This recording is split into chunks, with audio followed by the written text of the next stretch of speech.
Les jeux vidéo rendent-ils violents? Agressif, plus violent, très violent, un peu hystérique.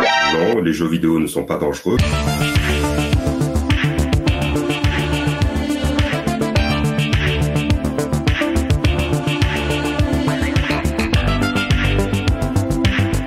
Depuis qu'on étudie les jeux vidéo, c'est-à-dire depuis maintenant facilement une quarantaine d'années, on n'a pas pu montrer un lien entre les jeux vidéo et des troubles du comportement ou une psychopathologie.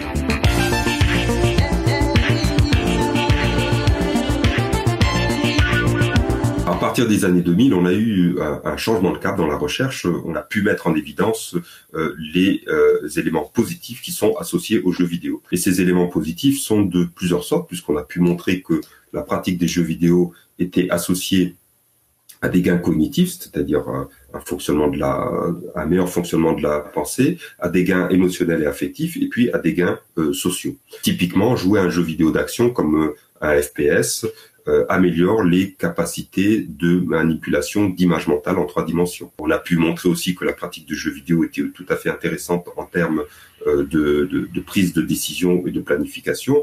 Et on a montré également que le jeu vidéo était lié à une meilleure capacité créative chez les joueurs. Au niveau de la vie émotionnelle et affective, le jeu vidéo est aussi quelque chose qui est tout à fait intéressant parce que le joueur apprend à mieux gérer ses émotions. Vous ne pouvez pas faire une bonne partie de League of Legends si vous n'arrivez pas à maîtriser le stress de la partie ou si vous mettez en colère toutes les 2 minutes.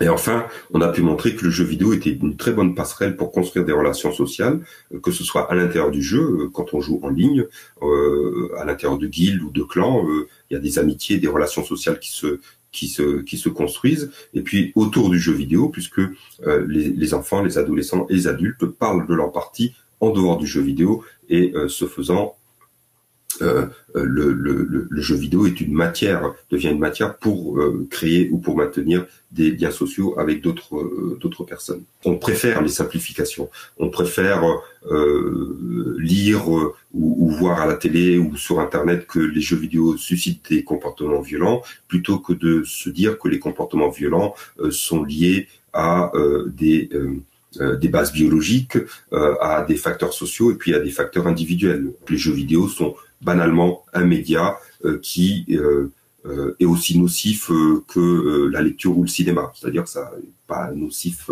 pas vraiment nocif.